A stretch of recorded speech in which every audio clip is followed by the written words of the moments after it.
remembering our Grenadian people. And this time, I am featuring a great Grenadian, Mr. M.Z. Mark, Michael Zephyrin Mark, popularly known as M.Z. Mark. Well, the British say Z, the Americans say Z, but we know him as M.Z. Mark. He was born in Mamacan, St. Andrew, Grenada, on December 9th, 1905. Now, this brilliant Grenadian, he was a philosopher, an educator, a motivational speaker, a dedicated husband, a public lecturer, and much more.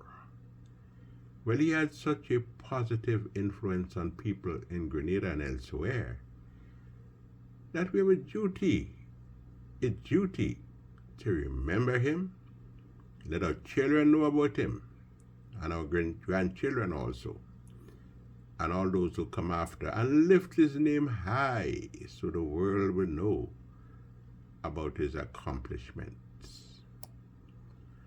Once I asked a well-known Grenadian politician, I asked him if he was familiar with the name M.Z. Mark.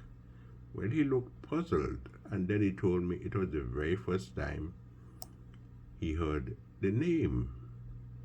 And right then, I knew I had an urgent responsibility to write a piece on this special Grenadian.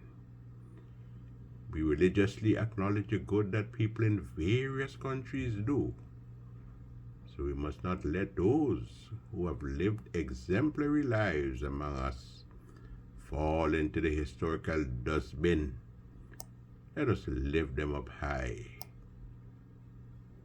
I will therefore resurrect a few pertinent details regarding the life of Mr. M.Z. Mark. And you can read more if you are lucky to find the book, if you are lucky to lay your hands on the inspiring autobiography, The Struggle to Construct and Disseminate the Philosophy of Life. It was on Amazon recently, but the price they're asking, I don't think many people will go for the prices. The gifted man, endowed with wisdom, the teacher, the orator, was known for organizing mass meetings all over Grenada in a persistent effort to educate the people. The term University of the Masses appropriately described his efforts to enlighten and uplift the people. And he began in various villages, but his talent propelled him to lecture halls in Trinidad and England, and even the United States.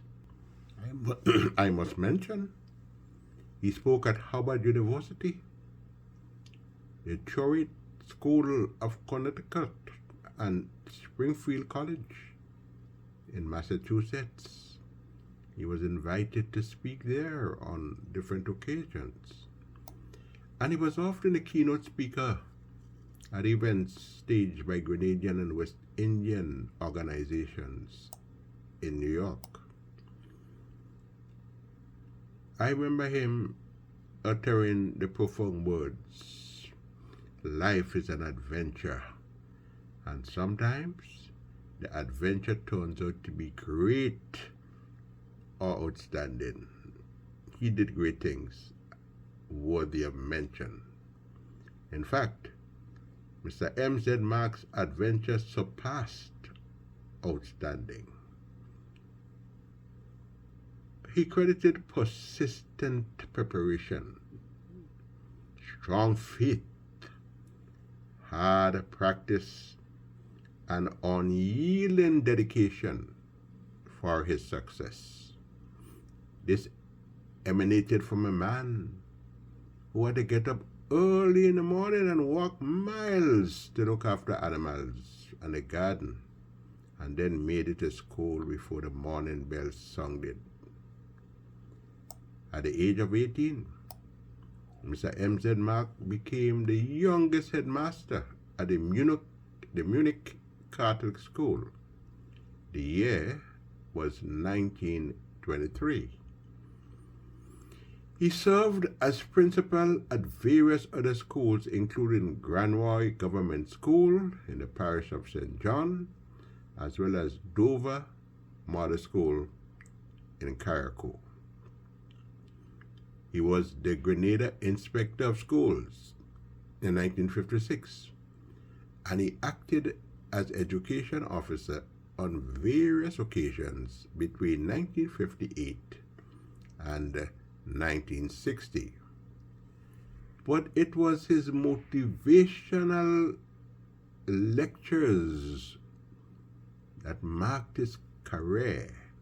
His involvement in the debating societies and tea room meetings that were popular in Grenada at his time, that sealed his name in the hearts of many Grenadians. Even at the age of 18, he was able to organize a literary and debating club in Sauterre St. Patrick.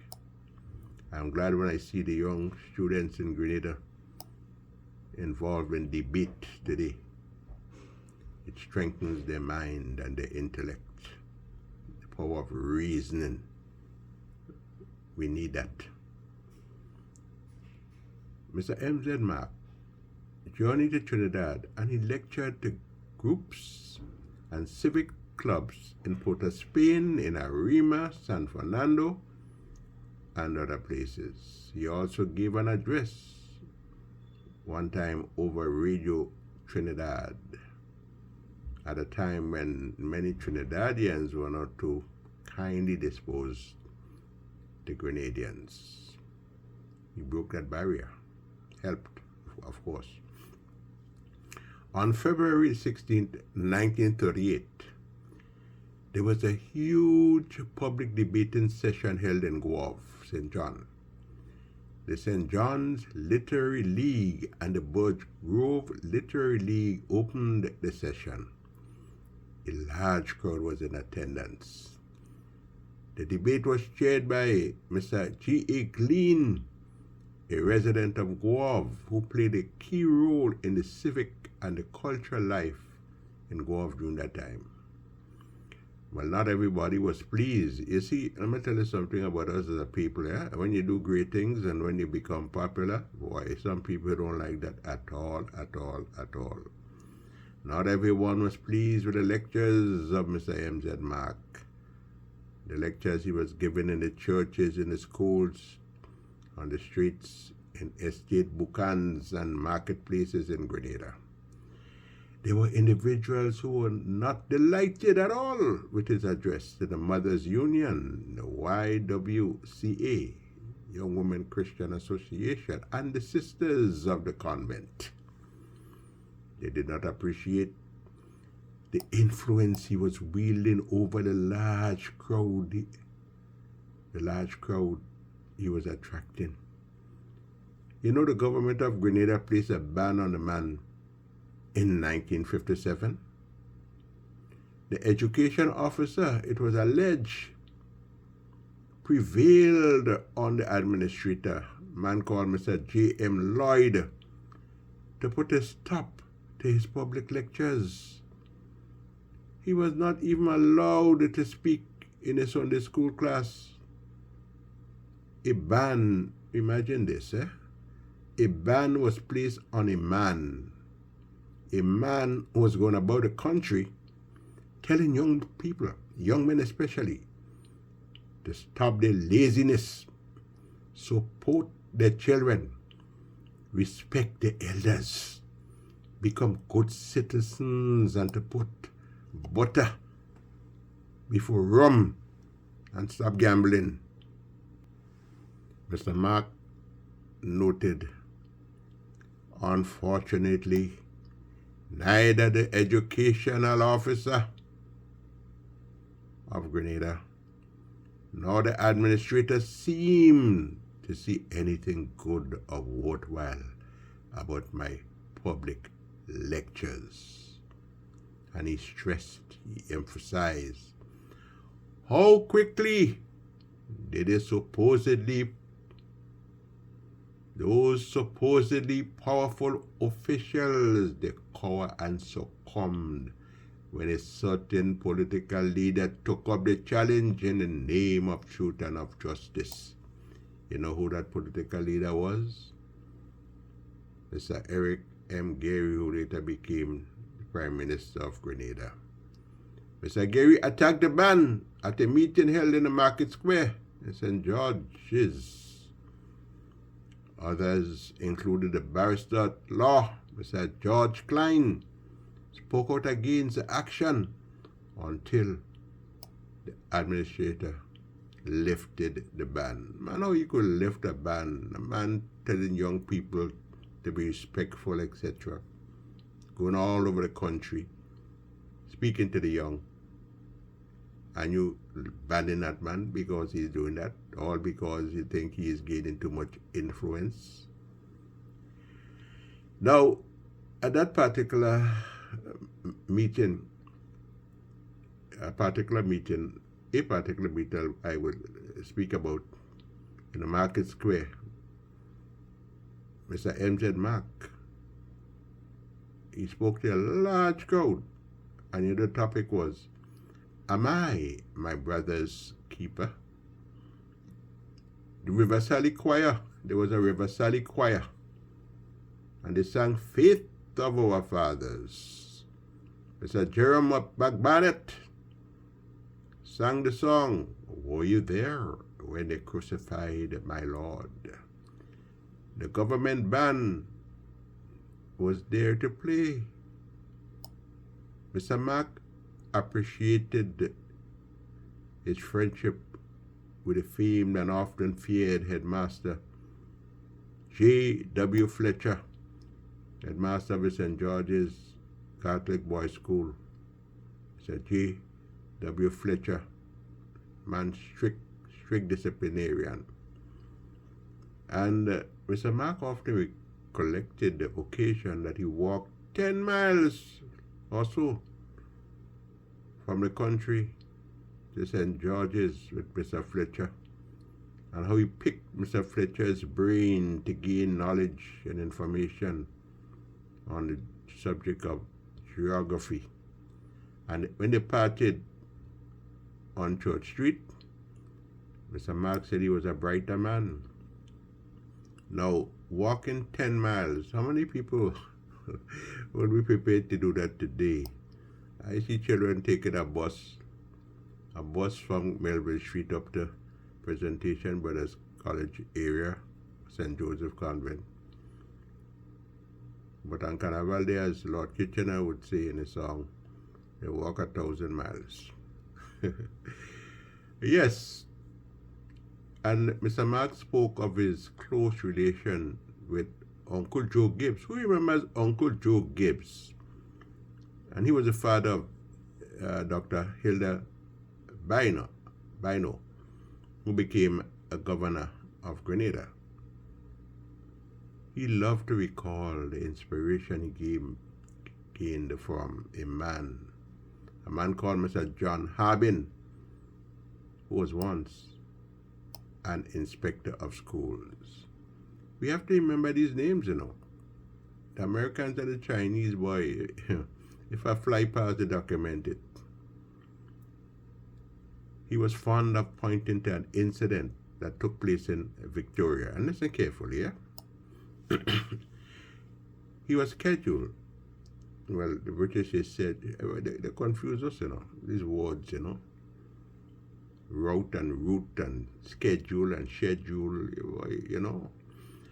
Well, he was scheduled, I say the American way, to address a crowd in Victoria around the pre-carnival season in 1955. 1955 was a very, very hot year. and the year that Hurricane Janet devastated Grenada. I'll come back to Hurricane Janet before I end this piece. Now, there were stones already placed along the roadside in Victoria, a clear indication that the customary stone throwing was looming. For year after year, bloody battles were fought at Carnival in Victoria and other places in Grenada. Now, disregarding the pessimist who advised him, that is Mr. Mark, to postpone his lecture, he went to Victoria and spoke on the topic, the stones of Victoria, the stones of Grand Pauvre. Father A.M. Boring, a parish priest in Borge Grove, and Mr. L.C.J. Thomas, they were in a crowd. In those days, boy, many people had more than one name, and a lot of names, you know. L.C.J. Thomas and, you know, R.C.P. Moore and Speaker of the House back later on. But L.C. James Thomas was a member of the legislative body of St. John Parish. Mr. M.Z. Mark drew reference to biblical passages to point out that the stones that they were pelting on Carnival Day, the stones could be put to better use. And he eloquently stated, "Ladies and gentlemen, I invite you to have another look at the structures and designs formed by the stones of Grand Pauvre." His stirring speech moved the people so much that not a stone was thrown in Victoria during that Carnival 1955. His influence. M.Z. Mark retired from the Education Department in 1961 and he migrated to the United States.